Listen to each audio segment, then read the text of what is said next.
자, 그런데 이 과정을 뚫고서 K무기가 이제 발전을 한 거예요. 왜냐면 우리는 기본적으로 기본 틀은 미국 그냥 이렇게 미국만 바라보고 손가락 빨고 있다가 박살난다는 거를 1945년에서 53년 사이에 너무 잘 알았고 나라가 잘 만들어졌고 반공정신이 강했고 또 박정희 대통령이 저걸 잘했고 경제 발전을 그런데 그런 와중에서 또 닉슨 때 그런 일 당해보고 카터 때 당해보고 기타 당해보면서 또 크고 작은 천안함 같은 일들 당해보면서 이제 말하자면 그 기풍이 생긴 거죠. 그래서 쭉 밀고 나오다가 이제 그 중국이 북한을 내세워서 핵과 탄도미사일 도발을 시키니까 우리가 이제 우리를 가로막던 유리천장이 다 걷어진 거지. 그러면서 그냥 급발진해 온 거죠. 우리의 그 스템 능력, 그러니까 과학, 기술, 엔지니어링, 수학 능력, 그다음 우리의 경제 기반, 우리의 산업 기반, 우리의 반도체 기반 이런 우리의 내부적인 능력과 우리의 자주국방을 향한 의지가 갖춰져 있었는데 때를 만난 거죠. 2006년에 그 북한의 핵과 탄도미사일 실험을 계기로 해서 우리의 그 K 무기를 발목을 잡아오던 게 다 그 유리천장이 거쳐버린 거예요. 그러니까 지금은 제가 오늘 뭐 기분도 그래서 우리의 그 K 무기가 지금 최전선인 걸 좀 말씀을 드릴게요. 뭐 아시다시피 지금 2호기까지 올라갔고 올해 3호기까지 올라가죠. 중대형 사 2호 위성인데 2호는 하나인데 이미 다 올라가 있고 이제 사 위성 올라갈 차례인데 사가 2호기 사, 3호기 사, 4호기 사, 5호기 사가 4기가 올라갑니다. 플러스 이제 초소형 벌떼 사 위성들이 이제 2020년대 말 30년대 초까지 한 4, 50개가 쫙 가서 또 붙을 거예요. 100개까지도 늘어나고 이럴 거예요. 이건 벤치마킹 대상은 미국의 극초음속 탄도미사일 추적 센서 시스템 HBTSS가 이제 그겁니다. 미국이 우주를 이제 그 Proliferated Sensor Satellite 그렇게 되는 거죠. Constellation 그러니까 우주를 벌떼 센서 위성으로 우주를 떡칠한다는 전략. 네. 미국의 그거가 이제 대상이 우리 벤치마킹 대상인데 결국 궁극적 목표는 극초음속 탄도미사일의 좌표를 찍어주고 위성이 좌표를 찍어주는 거예요. 요격 좌표를. 그 다음에 해상 지상의 이동 타겟의 좌표를 찍어주는데 뭐 명분은 한반도 일대인데 그 위성이라는 게 이렇게 극에서부터 북극에서 남극으로 이렇게 도니까 결국은 뭐 중국 연안도 포함되는 거고 동중국해도 포함되는 거고 뭐 가는 김에 도는 김에 남중국해도 포함되고 뭐 다 이렇게 도네 그냥 그렇게 되는 거죠. 우리가 그렇게 간다고 하니까 미국은 그걸 자기들의 우주군의 감시정찰 위성 그 자산과 실시간 연동시켜 주겠다 뭐 이런 거고 특히 한반도에 관계돼서는 골 때리는 거죠 뭐야. 그 다음에 제가 이제 달 잠수함이라는 이름을 지었죠. 이거 달림 뭐 문제인 얘기는 아니고요. 그 디젤의 D, 그 다음에 에어 인디펜던트, 이게 공기 불필요, 그거의 A. 공기 불필요라는 건 이제 수소를 싣고 가서 수소로 액체 수소를 싣고 가서 그 액체 수소에서 전기를 만들어서 화학적으로 수소와 그 산소를 결합을 시키면 아마 전기가 발생할 거예요. 뭐 수소를 반응시키면 전기를 만들어서 그 다음에 그게 공기 불필요 AIP고요. 그게 원래는 독일에서 한 거를 우리가 독일만큼 잘하게 됐죠. 그 다음에 리튬 이온 배터리 이건 우리가 전 세계에서 제일 잘하고 이 셋을 결합을 시켜가지고 이제 뭐 2달 가까이 자망을 하고 뭐 이런 게 이제 나오잖아요. 그 세계 최강의 매복 잠수함이죠. 이게 왜 그러냐면 원잠은 항상 그 원자로가 돕니다. 그래서 허밍 사운드라 그래요. 하는 소리가 나요. 물론 이제 바다가 워낙 소음이 커서 바다가 90데시벨쯤 됩니다. 소음이. 그거가 묻혀지긴 하는데 그러더라도 이제 청음이 강해지고 그거를 분석하는 지능이 높아지고 컴퓨터 지능이 높아지면 결국 원잠은 이거보다는 소음을 더 내니까 이거보다는 매복에 불리하죠. 매복에는 공격 원잠보다 훨씬 더 유리합니다. 공격 원자는 언제 필요하냐? 중국의 전략 잠수함, 즉 핵무기 발사 잠수함을 추적하고 파괴하는 그러한 군사 작전을 우리가 해야 된다라고 할 때는 공격 원자는 필요해요. 그러니까 이거는 해군의 군사 작전에 대한 철학, 해군의 사명에 대한 철학이란 관계가 있어요. 예를 들어서 중국의 전략 원잠, 중국의 핵무기 발사 원잠을 파괴하는 건 미국이 알아서 할 일이다. 그건 미국의 책임이고, 우리는 한반도 인근 해역에서 매복해서 상대방을, 특히 그 위에 베이징, 티안진, 다이렌으로 드나드는, 거기가 중국 물동량의 40~50%를 차지해요. 우리 제주 이북이 굉장히 큽니다. 거기에 한 그 중국 최대의 석유 가스 수입 항구가 한 서너 개 있을 거예요. 텐진, 다이렌 이런 것들 다 들어가거든. 산동에도 하나 있고. 그래서 우리는 매복을 해서 그 얕은 바다, 거기가 수심 뭐 40m, 평균 수심 45m 이러니까 그 얕은 바다와 동해와 동중국해 북부, 그러니까 남해를 지키는 것이 우리의 목표다라 그런다면 우리는 공격 원잠이 안 맞는 거예요. 문근일 저기 그 교수죠. 그 양반 해군 출신. 그 양반이 이제 공격 원잠 가자는 판데, 그 양반한테 내가 높이 평가하는 건 솔직하게 얘기를 하더라고. 공격 원잠 왜 필요해요? 하니까 그게 있어야 중국의 전략 잠수함을 추적 파괴합니다. 그렇게 솔직하게 얘기를 해주시면 고마워. 왜냐면 반박할 수가 있거든. 나는 왜? 그게 우리가 할 일이냐? 미국이 해야지. 저는 그렇게 반박하는 거죠. 저는 그래서 공격 원잠이 급하지 않다. 저는 그런 입장입니다. 네. 그 다음에 이제 초대형 무인 잠수정, 이런 건 열심히 해야죠. 지금 세계에서 이거 하고 있는 데는 미국 하나밖에 없어요. 미국이 시제품을 올해인가 작년이죠. 작년에 시제품을 보잉이 그 미 해군에 납품을 했죠. 예. 근데 우리가 이거를 2027년경이면 시제품이 나오거든. 그러니까 미국 대비해서 한 4~5년, 뭐 많이 잡으면 7년, 10년 늦은 거예요. 예. 사이즈는 길이가 23m, 폭이 2.5m인데 배수량이 60톤이에요. 이거는 미 해군이 지금 개발 중인, 지금 시제품 납품받은 그 오르카와 거의 동일 체급입니다. 오르카가 25m쯤 되나? 예. 그리고 총 배수량이 한 70~80톤 될 거예요. 거의 비슷한 거예요. 체급이. 추진 및 자망이 수소연료 전지, 리튬이온 배터리, 그리고 45일 뭐 이 정도 보는 거고요. 최고 속도가 우리가 미국보다 한 거의 2배입니다. 오르카가 8노트 정도 되는데 우리가 15노트거든요. 거의 한 25km 뭐 그 정도 나오는 거죠.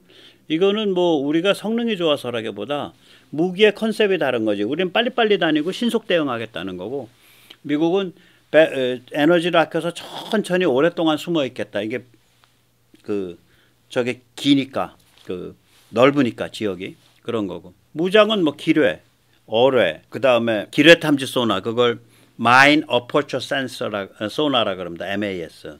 선측 배열 소나, 그러니까 측면 배열 소나, 플랭크 어레이 소나, 위성 통신 안테나, 접었다 넣었다 할 수 있는 거. 그 다음에 왜냐면 안테나를 물 밖에 내야 아마 위성 통신이 될 겁니다. 영상 센서 마스트 올려가지고 잠망경이죠. 딱 둘러보는 거.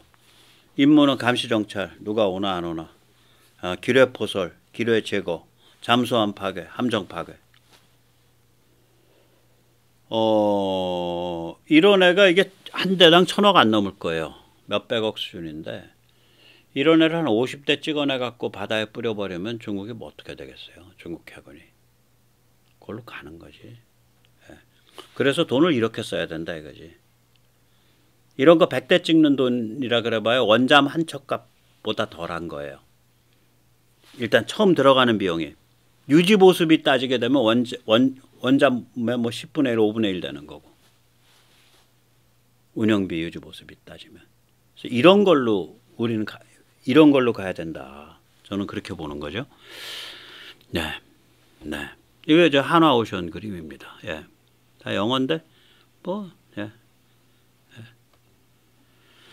자, 그 다음에 이제 우리가 이제 그 K무기의 최전선이 이제 그 우리 미사일 방어 시스템이죠. 그 제가 이제 쭉 해왔던 말을 오늘 전체적으로 좀 정리를 해드리는 거예요. 다시. 우리는 이제 짭종심 납작 탄도입니다. 북한 및 중국과의 거리, 이걸 종심이라 그러죠. depth라 그러죠. 이게 우리가 굉장히 짧은 거죠. 이 종심이 짧고 탄도가 낮으면 원래는 이렇게 탄도를 그려야 되는데 이 로켓 파워를 늘리고 그래가지고 탄도가 뭐 100km, 제일 높은 데가 100km, 뭐 150km를 안 넘게 이렇게 쏘면 100km 이하는 그래도 공기가 좀 있으니까 이 조정면, 그 꼬리 날개를 조정면, 컨트롤 서피스라고 부릅니다. 조정면을 사용해서 조정성과 변칙 기동성이 굉장히 높아져요. 이 납작 탄도를 쓰면. 그런데 뭐, 야, 그럼 우리 참 망했네. 아닙니다. 이 세상은 항상 양날의 칼이에요. 중국, 북한의 짭종심 납작탄도 미사일이 무섭듯이 중국, 북한도 우리의 짭종심 납작탄도 미사일이 무서운 거예요. 양날의 칼이죠. 그래서 이런 상태에서는 방어에는 불리하고 공격엔 유리하는, 뭐 방어는 굉장히 지능적이 돼야 되고 공격엔 유리한. 근데 방어에 지능적이 돼.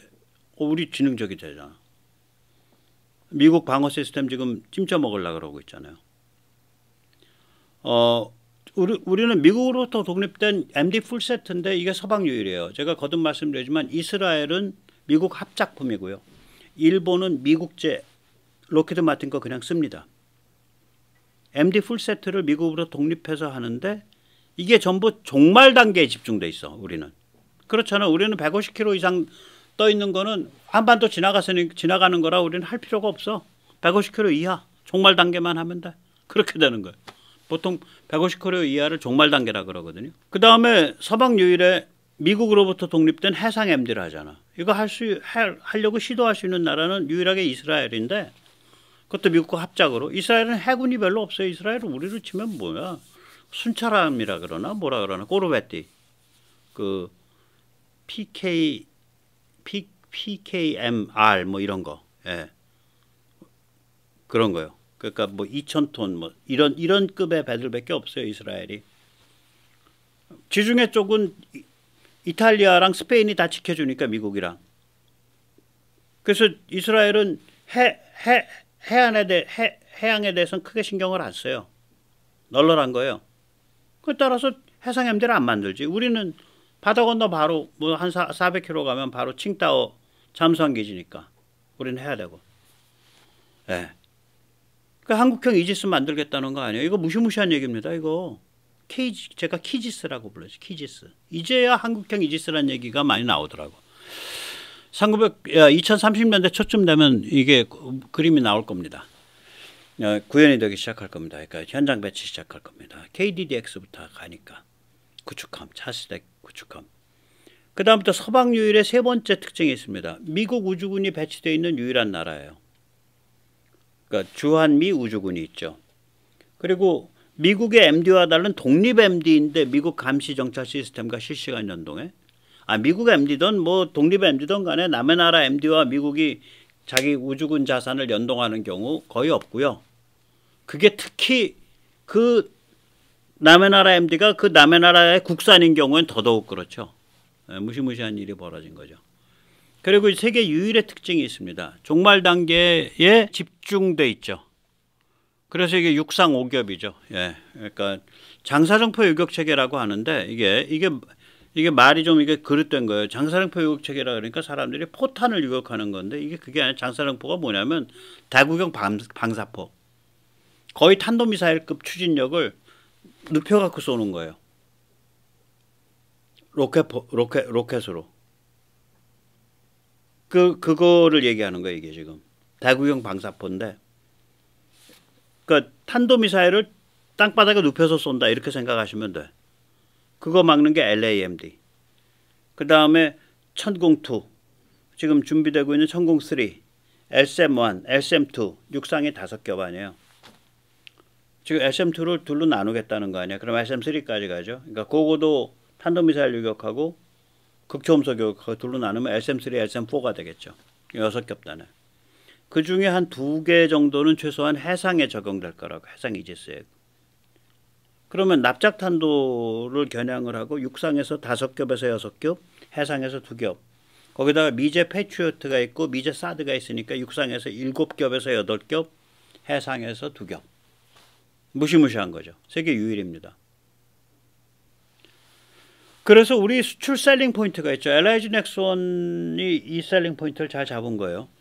짝중심 납작 탄도에 위협받는 국가들은 한국 거를 찾게 돼요. 여기에 우리 특화되어 있기 때문에.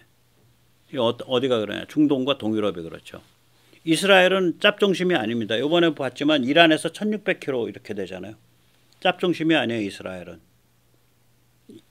그러니까 이스라엘이랑 접경에 있는데 다 테러 단체지 제대로 된 국가가 없어. 그 테러 단체에서 이런 거 쏘면 골로 가는 거예요. 그 나라는. 그러니까 그러나 예를 들어서 뭐 UAE다. 그럼 200-300km 바깥이 바로 이란 아니에요. 우리랑 같다고 거리 감각이. 사우디도 그렇고요. 그래서 중동과 동유럽이 우리 거를 많이 쓰게 될 확률이 굉장히 높아요. 이게 우리가 거기에 우리가 특화돼 있단 말이죠. 예, 그렇습니다. 그 다음에 이제 K무기의 최전선, 이게 이제 KF-21. 제가 이걸 2보 전진, 1보 후퇴, 5보 약진으로 정리를 했죠. 2보 전진은 뭐냐? 5세대 형상 디자인 뽑아놓고 전자장치 통합, 에비오닉스를 우리가 직접 가져간 거예요. 엄청난 일입니다, 이거. 통합을 직접 가져간다는 게 엄청난 일이에요. 그거 하겠다고 덤빈 거야. 그래 놓고, 그럼 5세대 그냥 가면 되는데, 뒤로 빠져, 한 발. 그래서 4++ 세대로 구현해서 먼저 F-16, F-15 영역에서 같이 놀겠다고 본 거예요. 그래서 먼저 쉽게 만들고 먼저 쉽게 팔고 스텔스가 되면 오히려 시장성은 좁아집니다. 그러면서 기술 성숙시켜 가지고 거기서 센서 융합시키고 거기서 조기 양산 배치해서 힘 잡고 거기서 전자전 하고 거기서 미사일, 공중발사 미사일 풀세트 다 만들어내고 공대공, 공대지, 공대함, 레이더 사냥 뭐 이런 거 다 만들어내고 그 다음에 거기서 유무인 합동까지 다 성숙시켜가지고 천천히 밀고 짚어가면서 밀고 올라가겠다는 거예요. 오버약진이죠. 뭐 대단한 성과를 내고 있죠. 예, 참 대단한 성과를 내고 있습니다. 그 다음에 이제 유무인 합동작전을 위한 드론을 또 빼뜨릴 수가 없죠, 말을. 예, 미국을 열애로 하고 나서 다양형 네트워크 멈티의 진심인 유일한 나라가 한국입니다. 6가지 전제 조건이 필요한데요. 일단, 이 멈티를 하려니까 일단 국산 전투기가 좀, 그 임무 컴퓨터에 그게 들어있어야 되니까 에비오닉스에 조정할 수 있는 게 자기끼 있어야지, 준수한 게. 우리 있네. FA-50도 있고 KF-21도 있고 그 다음에 얘들이 주로 감시정찰을 많이 해줘요. 그러니까 센서가 좋아야지. ASR 레이더 적외선 2호가 강해야 돼. 이런 자체 기반이 없으면 이거 못 만들어요. 우리가 강해요 이게. 그 다음에 얘가 또 전자전 해줄 수 있는 애야. 그럼 전자전 능력을 구현할 수 있는 그 기반이 있어야죠. 우리가 그게 돼 있다고요. 그 다음에 얘한테 만약에 미사일을 채워주려 그래. 그럼 결국 공중발사 미사일이네. 공대공이 됐던, 공대지가 됐던, 공대함이 됐던, 공대 레이더가 됐던. 우리가 어차피 KF-21 때문에 이거 다 간다는 거 아니야. 네 번째. 5번째. 이게 MTCR, 미사일 기술 통제 체제의 대상 품목이에요. 무장이 많아지면. 정찰용은 괜찮은데. 그러니까 이거는 핵심 기술을 다 국산화시켜야 돼. 그러니까 항공 엔진. 그 다음에 이런 게 떠서 다니면 위성이 같이 연결되면 무지하게 이게 승수 효과가 높아져요. 지금 무하부 같은 경우 뭐 작전 반경 500km 이러죠. 그거 왜 그러냐? 통신을 지상이랑 한다고 생각하니까 500km예요. 500km쯤 되면 뭐 10,000m나 뭐 한 8,000m 상공에서 지상이랑 교신이 가능해요. 그 통신을 만약에 위성이랑 해. 뭐 500km에 뭐 있어? 남중국해까지 다 가지. 또 위성에서 통신 중계만 해주는 게 아니라 이게 뭐 다른 것도 다 해줘. 뭐 미리 야 저기 가서 좀 봐라. 저기 가서 좀 자세히 들여다봐라. 그래서 이게 위성 인프라가 있는 것과 없는 것이 전혀 달라져요, 게임이. 예. 그래서 6가지랑 같이 어울리기 때문에 이게 우리가 점점 무서워지고 있는 거예요. 이게 이 영역이. 예, 그렇습니다. 예. 그래서 이제 세계 2위 이제 무기 수출국이 된 거죠. 예. 그러니까 이 2022년, 2023년 예, 주문 기준 예, 세계 2위입니다. 스웨덴 시프리 데이터인데 예, 그렇습니다. 이게 이제 크리미아 병탄 직전 2010년에서 2013년 사이를 보면 한국은 세계 8위였어요. 주문 기준으로 봤을 때 오더 베이스입니다. 그런데 우크라이나 침공 이후에 2년 동안 2022, 2023년에 한국이 미국 다음에 2위인데 어느 정도냐? 예, 3위인 프랑스의 2배 반 정도 됩니다. 2배 반이에요. 프랑스에. 4위인 독일의 3배가 됩니다. 5위인 러시아의 뭐 4배죠. 6위인 영국의 6배입니다. 그러니 아니 저희 중국은 뭐 여기에 리스트도 못 올리고요. 지금 여기까지 가 있는데 여기에 아까 말씀드린 그 달 잠수함 붙지, 그 다음에 무인 잠수정 붙지, KF-21 붙지, 그 다음에 그 MD가 지금은 천공 하나만 팔고 있는데 LCM까지 해서 줄줄이 붙지, 풀세트로. 그 또 한국형 이지스로 붙지, 거기에 지금 잘하고 있는 육상무기 붙지, 잃어버리면은 요즘 게임이 달라지는 거죠. 고급 정찰 드론, 그건 수출 가능하거든요. 정찰일 때는. 그래서 아마 세계 2위로 그냥 자리를 굳힐 겁니다. 자리를 굳히고 미국의 해외 수출액의 한 제가 보기엔 장기적으로 한 절반까지도 갈 수 있어요. 지금 여기 보면 미국의 4분의 1 했거든요. 한 절반까지 갈 수 있어요. 특히 미국 시장에도 파니까 우리는. 자, 그러면은 이런 정도까지 왔는데, 예, 이런 정도까지 왔는데 이거 뭘로 우리가 해석할 수 있냐? 이거 전부 다 베이징과 평양의 겁박, 강압 덕분이죠. 예, 이것 때문에 벌어진 거예요. 또 미국의 이 제일도련 북부, 제일도련이 북부 트라이앵글이 한미일이고요. 남부 트라이앵글이 필리핀, 미국, 일본이거든요. 그 제일도련 북부에서 최일선 국가, 그 담당하는 그 온화 국가, 그 우리가 온화죠. 우리가 여기 토백이니까 이거를 미국이 은근히 이제 바란 거죠. 이게 강화되기를. 그런 또 문맥도 작용하는 거고. 그래서 여기까지 올라섰는데 이게 엄청난 군사지정학적인 존재감을 가진 나라고 서방에서 굉장히 핵심 플레이어가 된 나라인데 여기서 세세 같은 인종을 대통령으로 뽑고 중국을 섬겨. 그렇게 만약에 한국 정치가 타락하면 온전할 수 있을까요?